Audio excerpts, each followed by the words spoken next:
What's going on, Bellflower? Gwen the Recovering Witch here, also known as Jen. Welcome back to my channel, and sorry Mindful Recovery Mondays was not posted this week, but this is the episode whenever it gets posted.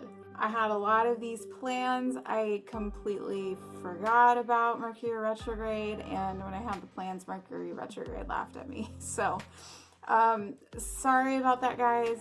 Again, not that there's a whole lot of you, but I know you care, and sorry about that.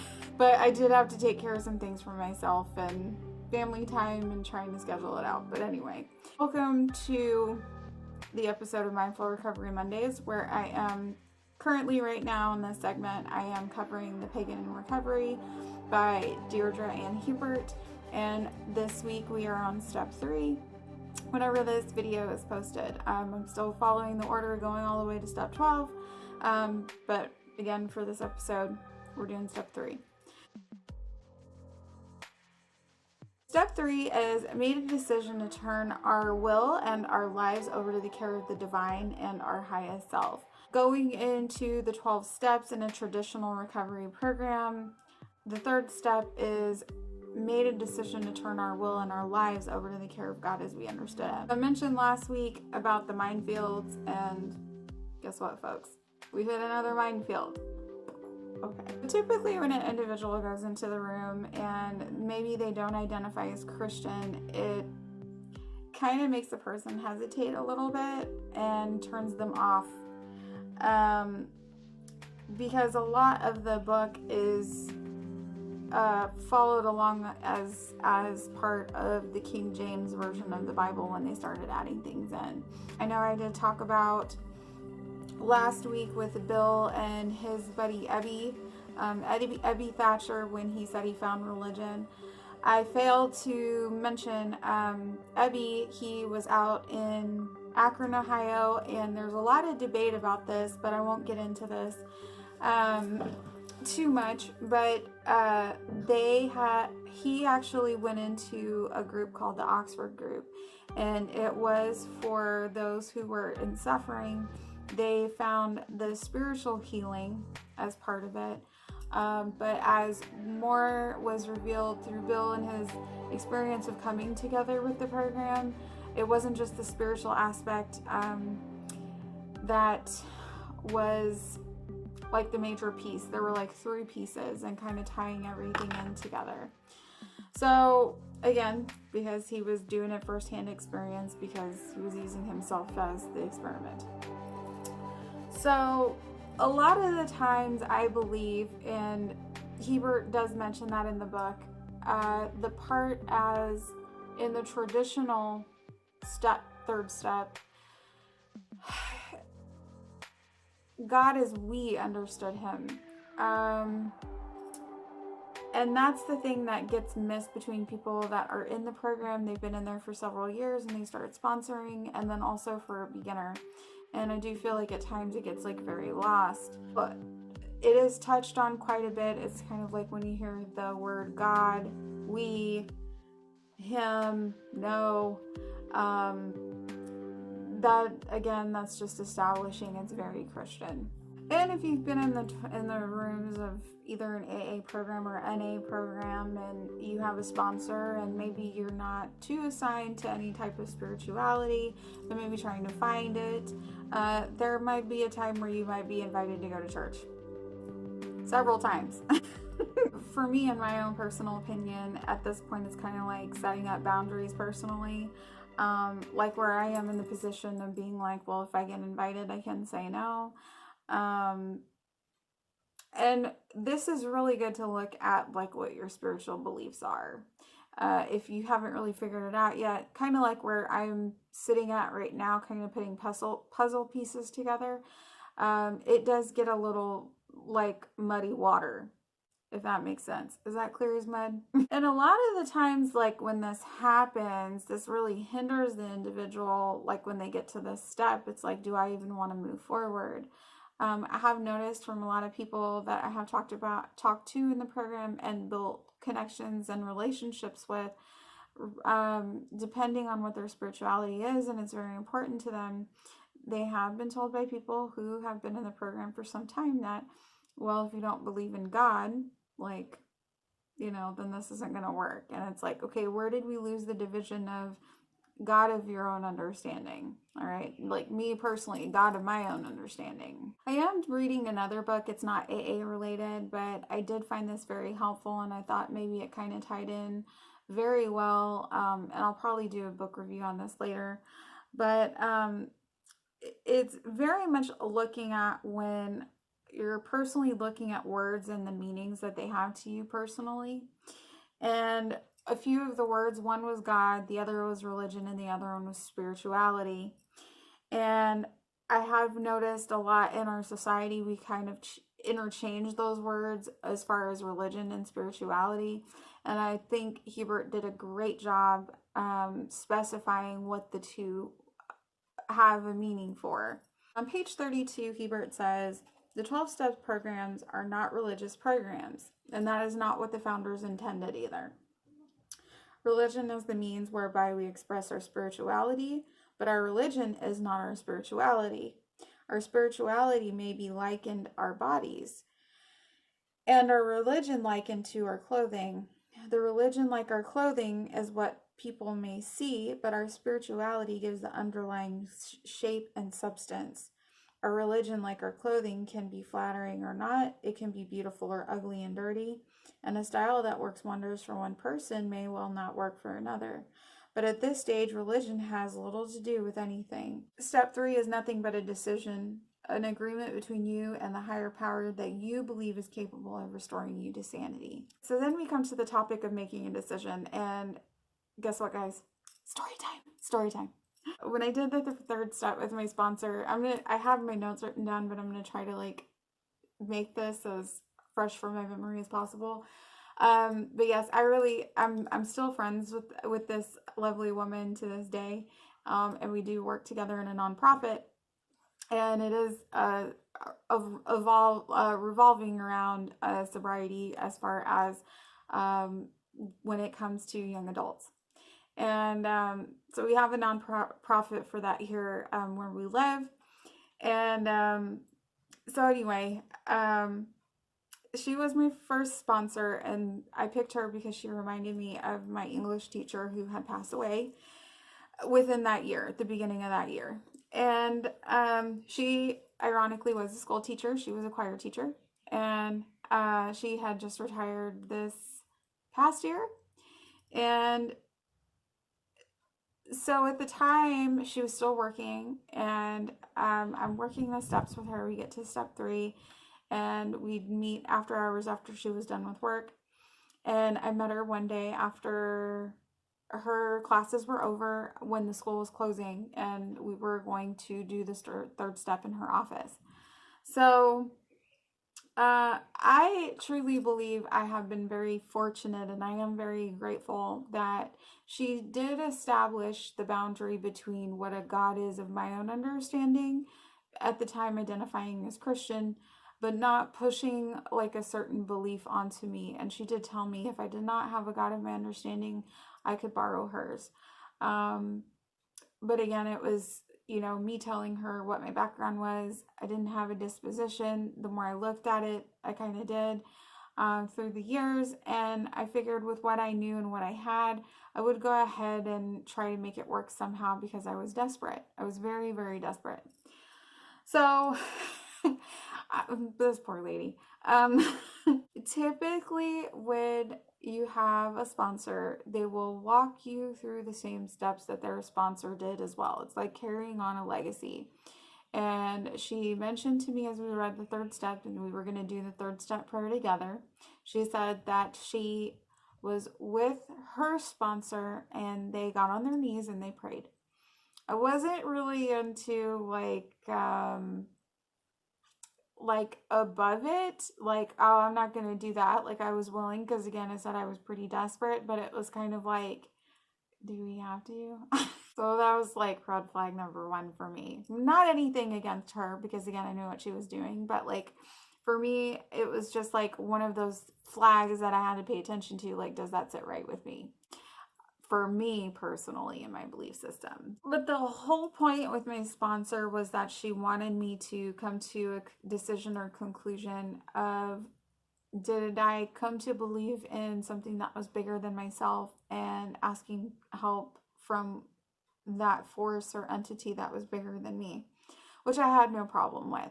So at this point, with me telling you the story, this is where we move on to page 63 out of the big book of Alcoholics Anonymous text, and we talk about the third step prayer. So the third step prayer is in the language of the King James Bible, and my sponsor changed the thys, the these, and the wilts, all right, into modern language, and that was great.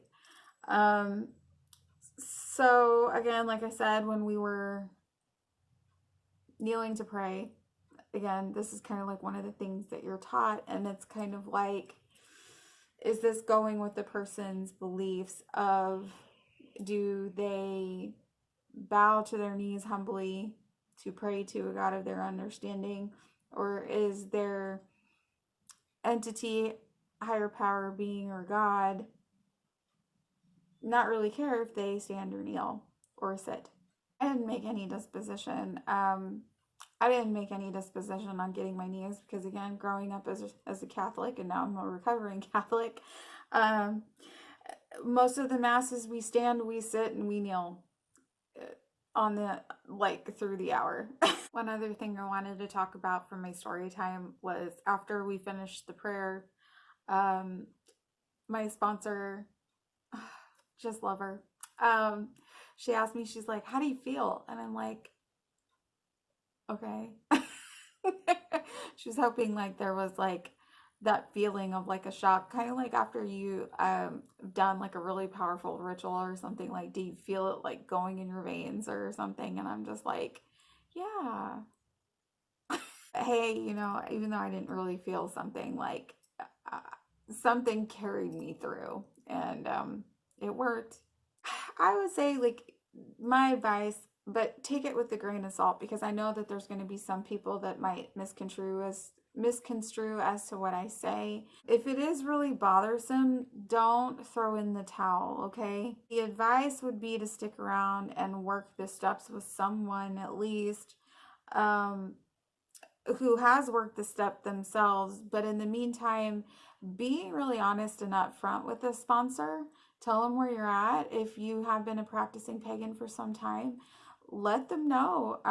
If you are a witch but don't identify as pagan or Wiccan, you know, like, be upfront about it. And maybe you can find someone that is able to adhere to or help you with working the steps with you, with what your belief system is, with an entity or deity, God, goddess that you are working with. There are people in the rooms that don't identify as Christian. There are several atheists that are in the program, and it does work. Again, we have pagans in recovery. Like, that's exciting. But yes, search for pagans in recovery. There are groups, okay? And you can join those groups. They do have meetings. I have been super grateful that again, like, a follower has reached out and let me know that they're there, and it's very refreshing, very, very refreshing, that they use the 12-step literature, the big book, obviously, and then they used Dierdre and Hebert's book, or any other material that they find that works with this practice. Other thing is too, that it's not just about alcoholism, as it is for me, but as I've gotten through the last several years, I've noticed there are some other things that I need to work on. And again, this is an honest program. One, I need to stop vaping and nicotine. I live on coffee and nicotine, okay? And then two is my codependency, and I'm sure there's other things there. More will be revealed over time. As I said before, like, this isn't something that is new, because you are not alone. There has been someone who has felt like me, that has been on the hunt looking for people who have various belief systems as I do, that doesn't fall into the form of Christianity. And they are out there, guys. They are out there. So don't lose hope in that. And just get started and dive in. And you have to think about it too. Like before Hebert's book came out, um, I have talked to several people that they said what they used was the actual big book text, and when they saw God in there, they put goddess or whoever they wanted to use as their higher power, and still follow the steps out of that book. So back to the prayer, I have used the prayer specifically with praying to my mother, the Morrigan on page 63, and I replaced God with a Morrigan, and you don't have to follow this. And Hebert has her own prayer that she has used as an example in the book for Bridget, but I'm going to read you guys mine. Great Queen Mother Morrigan, I offer myself to you as your child, to do with me and to build with me as you wish. Relieve me from the bondage of self, that I may better do your will. Show me my difficulties and provide your strength and wisdom to be victorious over them, to show others and be a witness that I serve you and they come to know your power, your love, and your way of life. And may I do your will always. I had to write that down, guys, because sometimes I invert the thys and the these, and she appreciates the effort. But the whole point, and this is what Hebert has mentioned in the book, the whole point is that you offer up to prayer to deity, and that's all you need to do. If you don't have one, that is okay. You can say God, goddess, universe, anything bigger than you, force, spirit, anything you feel like you can identify with, that you feel might be helping you through this path, and you've gotten here and you know you need the help. Sometimes people talk about guardian angels. I've got spirit guide George. He's the one that's been saving my butt, and somehow got me into the rooms. So I'm grateful for him. Thanks, George. You really have to struggle if you don't know who it is, or if you are working or trying to build relationships with a certain deity, but you haven't dedicated yourself to them. That is completely okay. Again, it's really beneficial maybe if you get a sponsor or building those fellowships in, like I said, in these meeting rooms, because they end up being very beneficial with the experience that's provided by other people and how that works. And maybe there's something that resonates with you and it clicks and it works. You'll never know unless you ask. You'll never know unless you ask. The other thing about prayer, Hebert mentions, like when you do prayer, it's something that resonates with you. She's very big on talking about that. I'm very big on talking about that. If there is something that you're reading and you feel like there's really no meaning to these words, which I did my own variation of the third step prayer. I liked the way that it was. There's nothing wrong with changing the verbiage in it to where it fits to you, feel comfortable, and it's genuine. There's that sense of sincerity that you really want to do this, and you are asking for that divine help. And she's very big on saying that it doesn't have to be something that's so flowery to you. It can just be having a conversation. It doesn't have to be like in the format like it did, like in the traditional third step prayer. As long as you're speaking from the heart, that is probably the best prayer or the best petition that you can ask for from your deity, to assist and come and work together with you, trying to go through these steps and get to a higher self. I'm kind of glad that I'm glad that I already kind of smoothed it into what resonates with you, because this goes into the portion of our higher self. And Hebert starts off with pagans have many different views of deity and of self. So if you are new and still trying to figure it out, like I have been trying to putting those puzzle pieces together, you will find out that everybody's practice or their spiritual belief systems are very different. It's like-minded people, but we can agree to disagree. Because there's many variations. Some pagans believe in many gods, which is polytheism, which I do. And some believe that all gods are one. Okay. Essentially resolving into monotheism. When we talk about higher self, we're talking about things that are outside of our body. We don't speak of the mundane desires of the body, like what we lust after, or human nature kind of things. Really what drives us, what really is what drives us into survival. But yes, we always look outside of ourselves, like I mentioned in step 2, which is kind of what the point that she's trying to make here is, that we are looking from something that's beyond from human, and following that guidance. This is pretty much the point that we start building that relationship with the deity, of our understanding, and we're working on that same level with them. Like we know what is something that we should do, but getting on that same level or that same plane and having that inspiration from deity to where it's like we can carry out what we need to do. It's also mentioned in here too, and I think that there might be some other people who can relate, but as far as when we get to Earth, if you can believe, you don't have to believe, but I believe in soul contracts when we get here.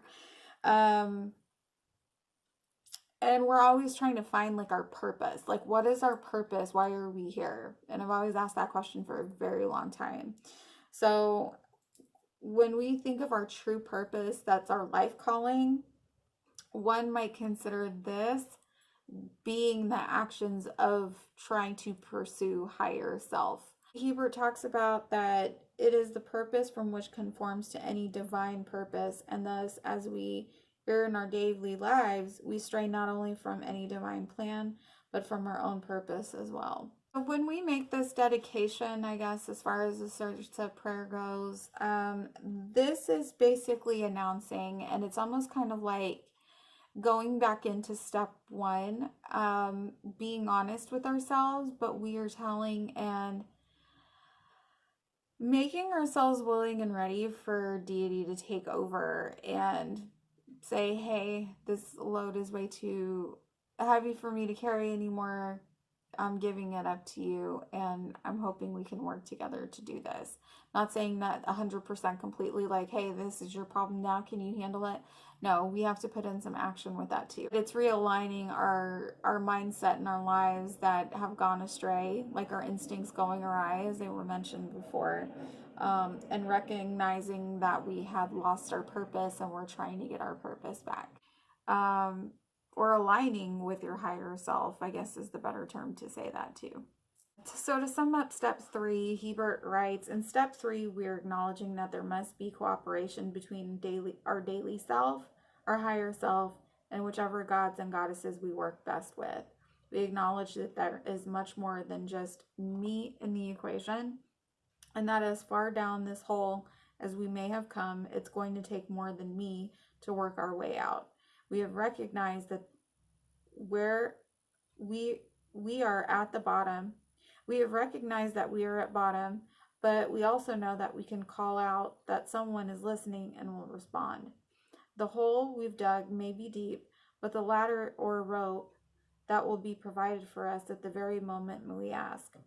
We also know that the work isn't complete, and we may have a treacherous climb ahead, but the days of going it alone are gone for as long as we are willing to trust those who have now answered the call for assistance. Practical application that she likes to put in this book, and I do like the practical applications, because again, I had mentioned that the big book, because with the time of it being written in the 1930s, a lot of what was common back then is not so much common as of now. But she did mention, as far as, say if you have a flat tire and somebody stops and pulls over and they ask, hey, do you need some help? And you say, yeah, can you help me with that? The expectation is that the person is going to change the tire for you.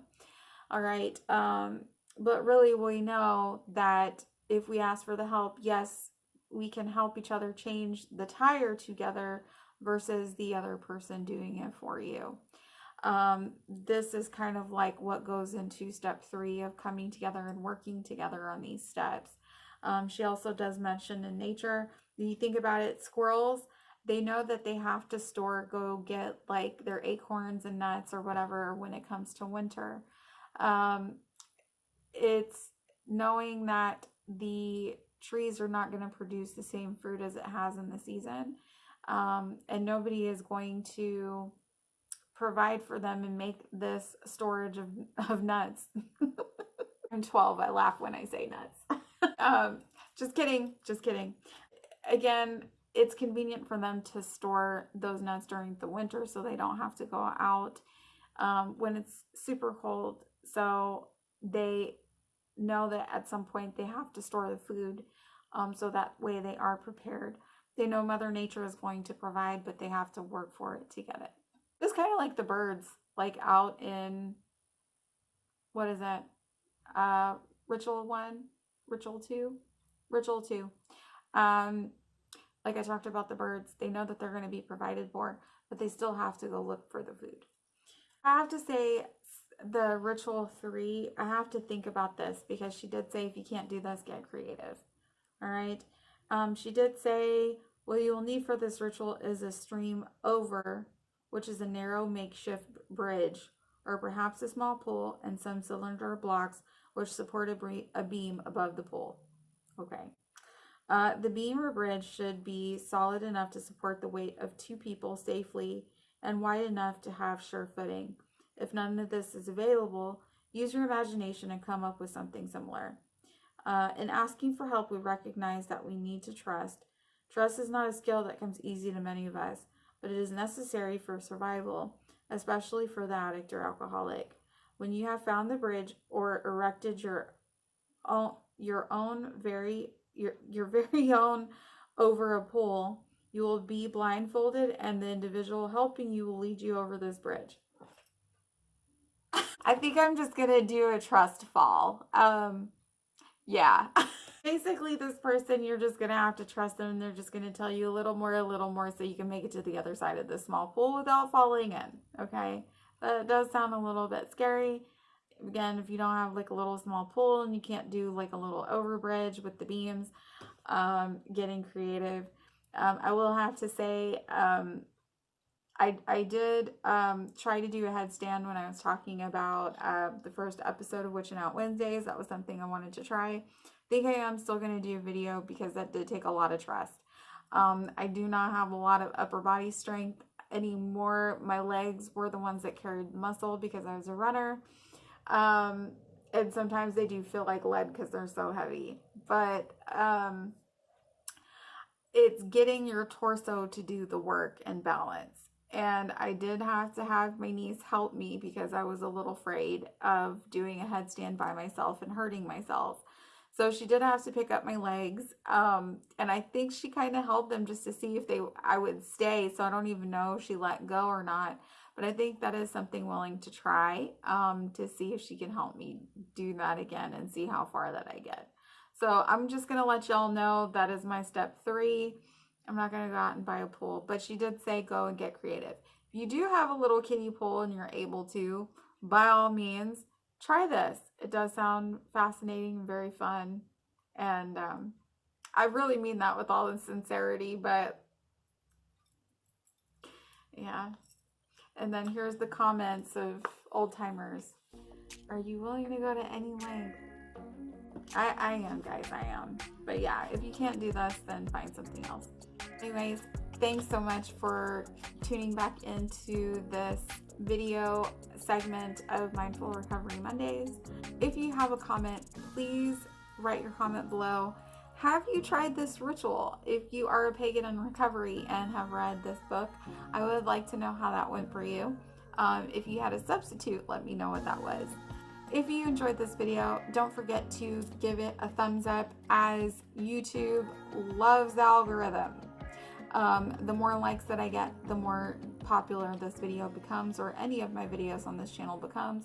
And if you're not a subscriber, I hope you do subscribe. And returning subscribers, thanks so much, and liking the videos and leaving comments. I am trying to get through these videos to get them posted, so I'm hoping to have a few within the next several days. I appreciate you so very, very much, and thanks for coming back every single week and being very supportive, and that means a great deal to me. And there's really good things to come, definitely for these Mindful Recovery Mondays. So until next time, guys, be well, and I'll see you next time. Bye.